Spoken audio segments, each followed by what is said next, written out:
us do nothing. We have to have the institutions set up for those things. Don't yell fire in the house and don't have no holes to put the fire out. Okay? And this is what we're doing today. We have a lot of brothers and sisters out here. We have men and women that are making more money than we have ever made. We got millionaires, grandmas. But yet we're still poor. We're much poorer now than we was 50 years ago. Our communities are devastated. Our children cannot even walk the streets. Okay? Mothers cannot put their babies out in the yard. When a mother hears her son or daughter goes outside, she gets 3 heart attacks. Where are the young men and the young women protecting our community? Where are our people with the institutions and the organizations to prevent that? Crime is in our communities because we allow it. We are poor because we allow it to be poor. Why is it that other nationalities, and I'm talking about Korean, I'm talking about Chinese, I'm talking about Japanese, can come into this country, own half of New York, Empire State Building, and everything else. They fry more chicken and more fish, and yet we eat it all up. We used to fry chicken, and we used to fry the fish. You used to have men in the kitchen cooking. You used to have men driving buses and trucks. Where are the African men? It's because we have not created our own. Garvey said it very well. He said it very well. He said, where is the black man's army? I don't see it. He said, where is his universities? Where is his flag? I don't see it. They have none. And he went about creating a flag, red, black, and green. That's the flag he created. When you talk about economics, start with a ship. Black Star Line. How was it that in 1920, and we poor now, we talking about poor, that we was able to raise $10,000 and send it to Liberia? How was it possible that we was able to buy, we didn't steal it, we bought 3 ships, and we wasn't making no more than $1 a day? Why is it that we cannot duplicate that today? I know 2 people by name can buy a whole fleet of ships. I know a whole bunch of entertainers can buy a whole fleet of planes. But we have to get out in our community and begin to educate our people, saying that we have to build our own thing from the ground. I commend organizations like the Nation of Islam, because what they have done is they have went into the community and started talking to the brothers and sisters and trying to show them cooperative economics work. I commend other African nationalist organizations for educating and striving to educate our people. For brothers and sisters, we got to do more than that. We got to communicate. So I found out in this city, I've been here 3 years, that we don't have the communication that we're supposed to have in order to affect any type of real front for African liberation. I think we should open up those doors. And I'm one that's doing it. The brother threw a challenge to the young sisters and the young brothers back here about being on television and so forth. I have a television show. Y'all are welcome to come on my show and talk about what you want to talk about. But my show is about Africa. In my closing, I was going to talk about something else, but since the Honorable Mark Messiah Garvey sits on my shoulders many a times, I think I had to speak about him first, because we would not have no African Liberation Day. We was not the thought of the Honorable Mark Messiah Garvey and free Africa. But more importantly, what can we do today, and what can we do for tomorrow? We can begin to sit down and start strategizing various plans and programs.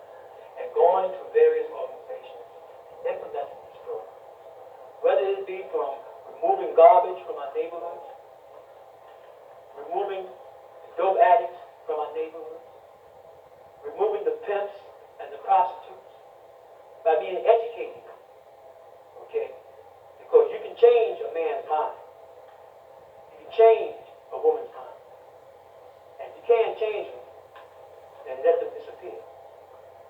Because you can't make an omelet without breaking some eggs. So we have to understand that if we're going to move in that type of direction, we have to go to the streets, brothers and sisters. You can't hide behind the colleges and the campuses. You got to go around knocking on doors and confronting our business people with it. But we must have a plan. Africa is not going to be free until we, Africans here in America, get our stuff together. Because as long as we lag behind the wheel, the imperialists are going to continue to rip off the continent of Africa, country by country, people by people. I am pleased to see that they kicked out that wretched, wicked, may his soul rot in the pitless bottom of, if there's a hell, I'll damn sure create one for him. Because he was the power behind assassinating Patrice Lumumba. So I'm glad to see this brother Cabral, Kabir, I'm sorry. But I was surprised because I knew of him. But I said, no, this wasn't the same brother. You know, this got to be his son. This man, he's been struggling for over 50 years. Okay? And Malcolm said it right one time. Chicken that came home to roost. Okay? But that's only the beginning of it, brothers and sisters. Zaire is free for a second. But who has the gold? Who has the oil? Who controls the wealth? Not us. And until we learn to educate ourselves and train ourselves in skillful things, get skills. I don't mean just getting a BS and the MS and the PhD. And you know when I say BS, that's bull. MS is more, the PhD is high, high and deep. Talk about getting some skills. Because I met a man the other day who lost his arm. He was a medical doctor. But he was also a mechanic. And for the last 10 years, he worked as a mechanic. And he survived it. So it's because of that basic skill that he had. He got a degree. He had an accident. He had to lose it. But he got back. He got his skill. So our brothers and sisters, our young people right now have to acquire that. I saw a Chinese boy the other day in a Chinese restaurant. He was 8 years old and he was taking care of business. Okay? Give him $20, he gives you $12, $14. So we have to do the same thing with our youth. And I'm going to leave you with the words of the Honorable Martin Saigon when he told the world. He said, by all means, Europe for the Europeans, Asia for the Asiatics, but Africa for the Africans, those at home and those abroad.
even in Nigeria, you ask yourself, why is Nigeria not sanctioned as other countries have been sanctioned? See, America is benefiting from the shell oil. Why did not the Western world criticize or even go to an extent of isolating Nigeria? They benefited from the death of Sarajevo and his colleagues. If at all they have conscience, and we know today that capitalism doesn't have any conscience at all. If at all they did, we should have seen them isolating Nigeria as much as they have put Cuba, North Korea, where people are dying, and now minimized to cannibalism. And we should have seen them isolate Sani Abacha like they did with the Iraqi leader. But that has not been the case. So in that case, if the United States is propping these places up, then do we fight in the United States? And if so, what do we do to fight if the United States is the one that's being the perpetrator? How, we said unify Africa, and you said it's the CIA and the United States government, so in the fight there and here, and if it's here, what specifically do we do so that people can fight against that? Because we can't keep putting a new person in and the United States keep dogging and popping the one they put up, can we? How do we unify Africa? First of all, you are dead right. It is a two-way situation. And the only way that I see that we have to do is that we have to inform and educate the people. See, you and I, for example, I may know about it. You just found out about it. Okay? Somebody out there don't know anything about it. So what we do is that we have to do a mass circulation. Let the people know about it. Okay? You have to do a mass propaganda. It's like years ago, and I'm saying seriously, I used to teach on, I used to lecture on Howard University. In the 60s, they didn't know what apartheid was. In the 70s, 72, 73, they didn't know what apartheid was. Okay? Now everybody knows what it is. So it's the same thing with this, is that if we get this information, all this information, we have various news services, word by mouth and whatnot, begin to start putting this information out, this then becomes embarrassing, because this is what happened with South Africa. The struggle has been going on with South Africa for a long time, right? All of a sudden, the public got, I'm talking about the whole world got over it, and all of a sudden we tried to check it. I think that another thing we have to look at is the fact that Ubuntu Army was trained by Israel. And another thing we have to look at is the fact that what helped the overthrow of Ubuntu is the fact that the surrounding states in Zaire helped finance those who was fighting against Mobutu. And another fact we have to look at is the presence of a mass organization by the masses of the people. Because when we look at Sekou Touré was in power for 26 years. They tried to kill Sekou Touré over 26 times. But they never could get to Sekou Touré because Sekou Touré had a revolutionary organization. Can I say one thing to your thing? If you look in America, you look at the same people, as we said, in the United States, that's causing the problem in Africa is causing the problem here. The same way they do here politically.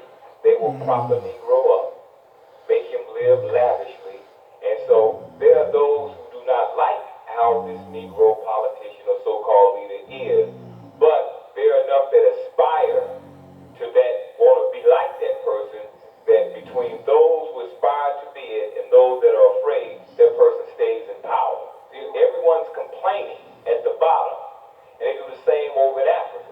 Their pattern doesn't change. They run Africa the way they run America.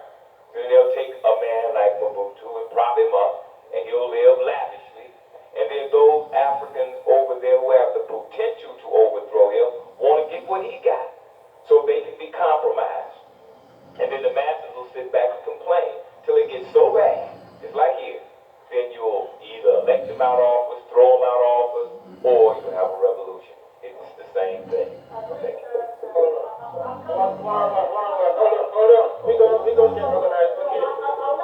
Hold on. Hold on. No, no, no. No, you go up on it. No, no, hold on. Hold on.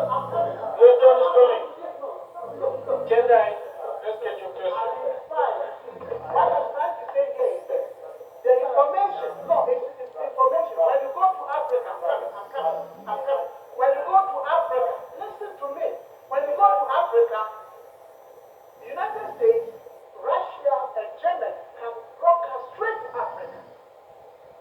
But here, we cannot broadcast from Africa to this place. This is the information barrier that we must think of first. So now, if the people are telling you about information, you've got to set and educate people. If we're in Africa, you can listen to all the news media from the whole world. But you cannot get information from Africa outside. So this is what I would like to clarify. Thank you very much. Okay. Yes. I just wanted to make a quick statement on the responsibility. We know the responsibility of capitalism, and they're carrying out the responsibility. They're capitalists, and capitalism does its job. The question is, what is our job and what are we doing? When you look at the power, so-called power, because it's not informable, okay? Power of the United States and the economic, it comes from outside of the United States. That's why the job inside the United States is political education. And all of us that are outside of the United States, inside Africa and other countries, even Europe, power in terms of the economic standing comes from outside of Europe. We know the resources are in Africa and Asia. That's why they move from capitalism to imperialism. That's why the job is political education here, and the responsibility of capitalism here is to keep us uneducated, unconscious, and unaware. However, people outside of Africa are very aware of what is going on because they live in it every day. And that's where the power and the money and the resources come that we can have the luxuries that we have here. That's why the fight is outside there. Okay. Anyway, Mr. Abel said, if all of this is going on, then how are we going to unite the continent, right? To become a second US, right? Okay, the plan is, we here have to organize an African Unification Conference, a very big conference, to which all Africans in the United States and elsewhere will attend. And to this conference, we intend to invite the chairman of the OAU, whoever is the current chairman. We will invite him to attend. And at this conference, we will ask him to go back and tell them at their next OAU conference that we say we are ready. No more should they meet and just discuss battles and this and that. Next time when they meet as heads of states of Africa, we want them to decide that they put the barriers down. This is what we intend to do. Thank you. Yeah, I would like to respond to what the brother here is saying. Actually, in June this year, there will be a great conference of Africans and African Americans in Harare, Zimbabwe. And I think that question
clearly how the transformation of Mother Africa have to come from the bottom. It has to come from the folks on the bottom, because once the folks on the bottom is clear, they can see clearly how these little Uncle Tom folks we have in power is like throwing three-card volleys at them. It's like throwing three-card volleys at them. Once folks get hit the three-card volley, that game is over with. And that's where we have to deal with in terms of exposing the bankruptcy of the OAU, because the OAU came into creation first. The first state in the world to call for the creation of the OAU was Sekou Touré. And the creation of the OAU was a compromise between the Casablanca group and the Monrovia group. And with that, I'm going to leave it alone. Let's go and take two more questions.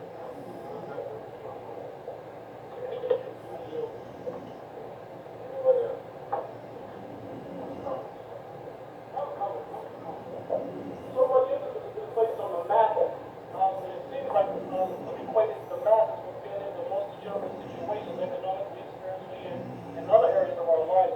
I've learned that there is one revolution that was inspired by the poor people, and that was perhaps the one over in Russia with the Bolsheviks. Other than that, the revolution has to start from the most intelligent people.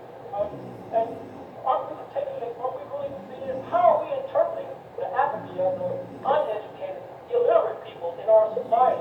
Why do we keep knocking on their doors? I mean, we prove to ourselves right here, by us being here, that we're the ones that are concerned about a revolution, you know, and the way that we can perfect that is to make sure that we gird ourselves with perfection on how to bring about a revolution. I'm sick and tired of hearing about the masses, the poor people, crack, prostitution. How many of us here are prostitutes? How many of us here are crack? None of us are. We deserve to have a conversation that tells you our needs, okay? The masses, the poor people are going to do nothing but look for another handout. There you go. So we have to do it. If the president has to clearly understand that they need to act on behalf of the poor people, poor masses, that is a bit. And if they can't do that, then we here have to push them to do it. That's what I mean by inviting the chairman here and telling him categorically that you need to do this or you are out, because we are ready. That's the message. Before we leave, you know, I can't leave here until I do this. I'm glad that this is mine. Queen Mother Moore, can we all stand for a second? Queen Mother Moore was a tireless warrior for the rights of African people. And she left this planet here, I believe, the last day of April, at 99 years young. Queen Mother Moore was involved with the Garvey movement in the 20s. She was involved with the socialist movement in the 30s and 40s, helping domestic workers get a better chance in life. She was involved with African people. She was the signer of several of the African nationalist organizations. But more importantly, Queen Mother Moore was really a true Queen Mother. Because if any man met Queen Mother Moore, she would tell that person about Africa, or any sister. And any brother or sister that walked up to Queen Mother Moore with a white person, they would catch hell. Because she would tell them, look at me. Look at me. They raped my grandmother. You see my hair? My hair is because they raped my grandmother. A white man raped my grandmother. Queen Mother Moore always made you remember the fact is that you are an African. And she was a tireless warrior. Up until she left this earth, she was always in the forefront and struggling for our people. I'm pretty sure my brother from the Nation of Islam can attest to it. She has advised and counsel with not only Minister Farrakhan, but she had also been counsel to Malcolm X and to many African nationalists, Nigeria Zulu, and many of the nationalist groups. A tireless work, and I think we should take at least a minute of silence just to remember and to ask that the God's ancestors accept our information.